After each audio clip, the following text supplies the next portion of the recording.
Same with black-nose dolphins. Out there, though, they become nomadic. They're migratory. So this is a huge difference, and in fact, we actually have to classify the species differently. That's what we refer to as a subspecies. You're finding different traits, different characteristics within the same species. That's what we call a subspecies. Yeah? Do the dolphins, can those dolphins jump? They might. We call it a breach. So they might breach for us, yeah. All right? Especially those little calves, all right? Usually they do full breaches for us because they gotta launch out of the water to get their air. Their cerebrals and their blowholes are so small. That was just a juvenile male right there, guys. About 8 years old. The reason we know that, first off, we can tell by the size, but more importantly is it's by itself. Once they hit puberty, about 8 years old, they get the boot. He's basically off to college, you know? On his own. That was a great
water that is sitting out there right on top of those oyster beds. Right, you can have 6 hours to rethink your mistake.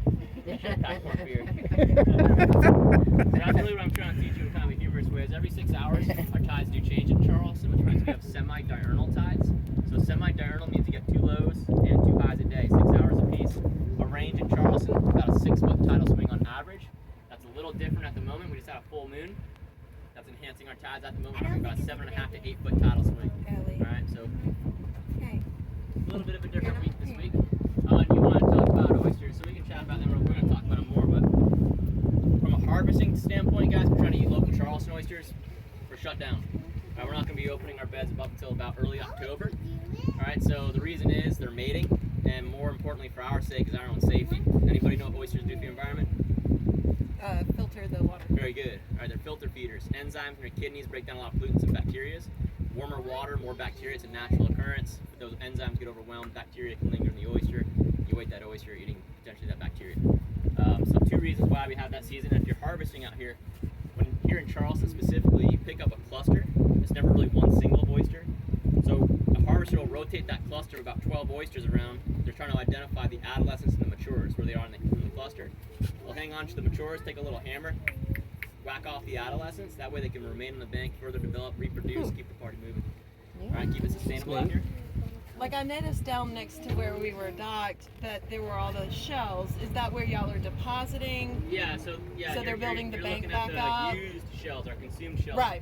Well, I knew that, but I just wanted to see if they were. We keep our shells, right? It's very, very important. Any of you ever been to an oyster roast? In that little bucket in the middle, you're shucking your shells. That's not a trash can, right?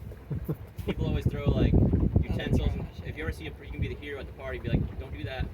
Right? We keep our shells, right? Those are shell buckets, because we're going to reseed the banks. We're going to keep our shells on our banks because that helps the reproductive process.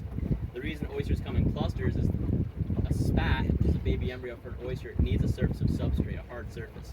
Oftentimes that hard surface is another oyster. So putting all our used shells creates that hard surface out here, helps the reproductive process out. All right.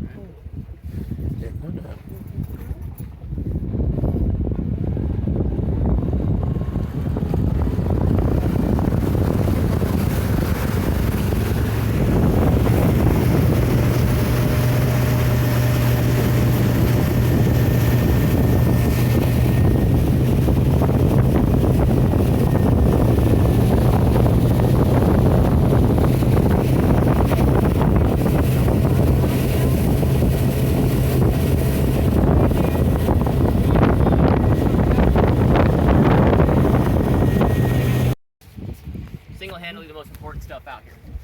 Alright, so the more you look at it, the more you can figure it out. For instance, see those two different colors out there, tall brown stalks, shorter green stalks? That's indicating we got a perennial plant. You get new life every year. And that's the most important thing about it. All that dead vegetation begins to become the most valuable.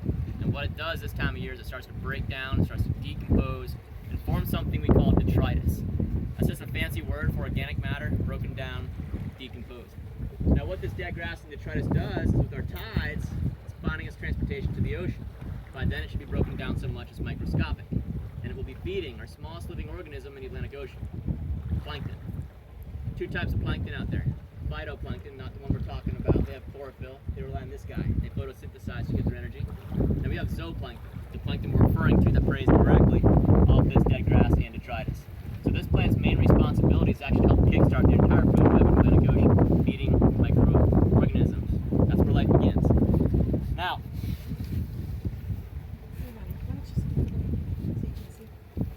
this is what it grows out of. Some of you are from South Carolina. You guys know what this stuff is?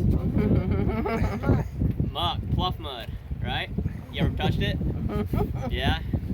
You haven't? Do you want to touch it? When I'm on You my were dirt playing bike, in it. You already playing in it? Don't lie. When I'm on Chris my probably got to kill me if I leave this. when I'm on my dirt bike, I gotta get off my boots. Your boots, that's right. You gotta clean those boots. Alright guys, pluff mud. No ordinary mud for you unfamiliar folks. You jump into this stuff, you're going up to your waist. Press line in some areas, it's quicksand. Oh gosh, I'm so sorry, baby. Are you okay? You alright? Sorry, she hit my glass. No problem. So tons of history attached to this stuff, guys, and just like most of Charleston's history, two time periods, pre-Civil War, post-Civil War, the mud's really no different. Go pre-Civil War first, think about slaves and what they were doing. Working hard, usually outdoors, right? Harvesting crops, cotton, rice, indigo, tobacco. What do you think they might have used this mud for? Sunscreen. Absolutely. That's PF 100 right here. No sun's getting through that. What's the most annoying thing in a field? Bug repellent, definitely. Slather it on the skin, it would dry out, make a crust. Bugs would have a hard time penetrating the crust. Now over the years, they're washing themselves off, they're looking around, they're like, damn, you look good. I like a natural exfoliant. Yeah, I was gonna See say. my bachelorette I need shirt some of that one, buddy. Came on out here. Alright, so that's pre-Civil War. Let's go post-Civil War. At that point, Charleston established one of the strongest economies in North America. It's largely due to the rice exportations and free labor costs. The abolishment of slavery post-Civil War, no one was working. Chain reaction, the economy tanked. Charleston went straight to the mud. This mud is loaded with nutrients directly off the periodic table.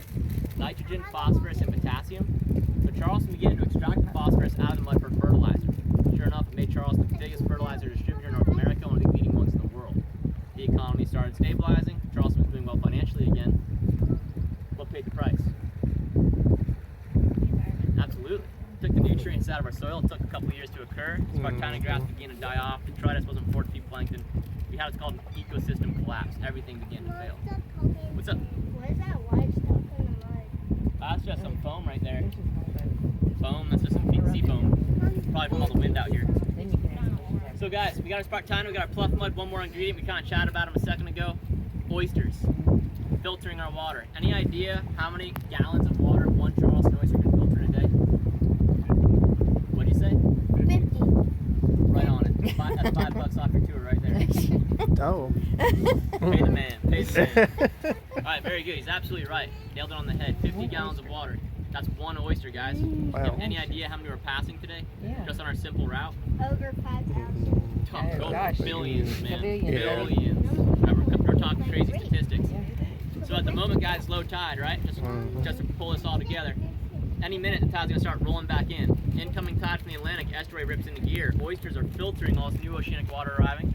Spartina grass is slowly decomposing, forming this detritus to feed plankton. 6 hours later, right back to the big blue. The water should be cleaner, full of the nutrients required to get the whole party started out there in the ocean. All right? That's what I learned in college in like 5 minutes for you. The rest of those 4 years is pretty fun, right? All that tuition. Okay. Kids, you see these dolphins popping up every few moments. Any idea what they're coming up for? I know what they're coming up for. They're coming up for the breeze. The breeze. Very good. Were you going to say that? No, I was gonna say they're probably coming up. Yeah, they got to because breathe, saw guys. us. Full-grown adult dolphins out here can hold their breath well into the 10 There you minutes. go. There you go. Watch That right there. being said, you're going to ask another question. Right there. Would a Just dolphin keep ever looking in that sleep? same spot. You'll see it. Pretty weird to think about, right? Or if you want to come, well, I was going to say she wanted to come stand What do you on. think they do? Any ideas? Perfect answer. I think I just saw All right, so we got Oh, two there they are. hemispheres. Right They're there. brains, guys, left Right and right, here. like us. The thing is, they can shut one hemisphere off to sleep, keep their other completely awake and aware. They do sleep one half their brain at a time. Jen, you might get a free tour after you're ready. I'm gonna start losing money on this trip.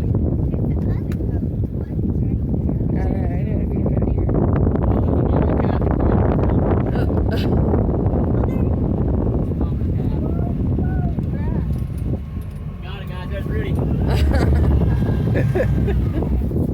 That's Rudy. Mission accomplished. Oh, this is mama and baby. Alright, so I keep our eyes right over here to the left-hand side, close to the bank. You're not going to be moving too quick.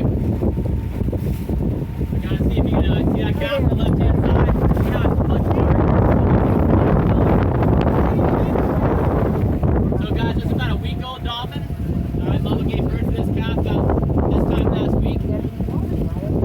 They are inseparable. So while we see the calf, let's chat about the mating process. The mating season has begun here in Charleston for dolphins. There they are. So May through July.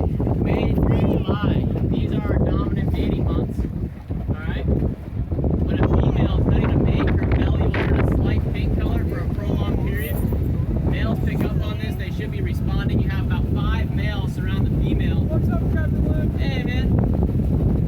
And we've got a battle unfolding, guys. Tails into each other's faces, sweep the snout into each other's guts. This behavior goes on for hours. It's not like a little human fight that goes 30 seconds. Literally hours pass by. Yep. One of those males gives up. Far left, like dominoes falling. Last dolphin standing, he generally succeeded in mating. A quick reference, guys, to like King Street on a Friday night out here. Focus on the female. Why do they mate? Mate through July. Pay attention.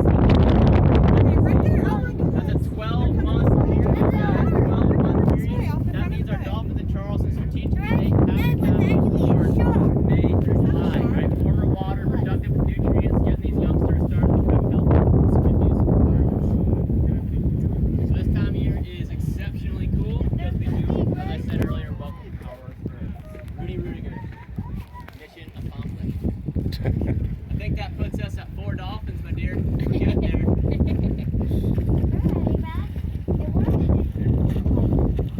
There they go. Right, we'll let these boats get their own sea. I don't want to overwhelm that monitor. It'd be cold. We'll probably follow them again.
So if you catch the fish right here, guys, you rotate his talons to make the fish go head to tail through an aerodynamic play. Let's say it's got one, having a tough time flying up. Uh-huh. I can't see that, but I already told you all the time. Yeah, he's got one. That's a sweet dive right on cue. Yep. I'll say like give or take two though. That might be a bad. That ain't no bad son. He's got a big old fish underneath him. Guys, Morris Island Lighthouse, one of America's first. It's number 6 for the USA. We had that Revolutionary War, late 1700s. Although that's not really what you're seeing. So the original was shot down in St. Louis. So you're seeing here is 1876, explosive war decommissioned 1967. During the early 1960s, Charlestonians began to understand the lighthouse was going to detach from Morris. Only its one island, which certainly has done. So 1967 they made it official. Shut the lighthouse down for good. 1968 Sullivan's Island Lighthouse replaced it. So we have a big problem here, guys. Erosion. Folly Beach down to our southeast, Morris Island to our northwest. These barrier islands lose about 6 feet of sand per year. From an erosion perspective, that's a hell of a lot of sand. Where does this stuff go? We have an island down south called Kiowa. Kiowa is accumulating this lost sand on the northeast side of their island. These two are forming the bill. Alright, so it used to be like every 10 years, we had to call the Army Corps of Engineers and bring these big pipes, big machines to pump all this lost sand back to Folly. Now we do it like every 3 years. So the Army Corps of Engineers. So if you're here visiting and you're really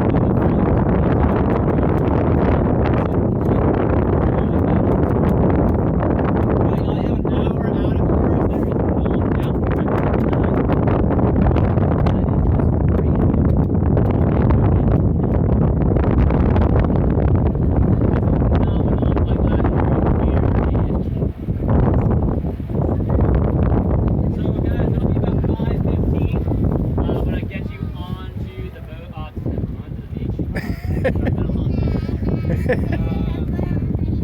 let's be back at 6:15. How's that sound for everybody, alright?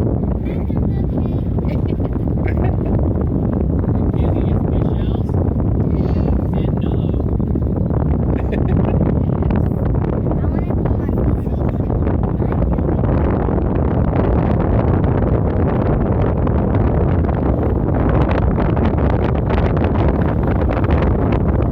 no.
floats up out here after high tide.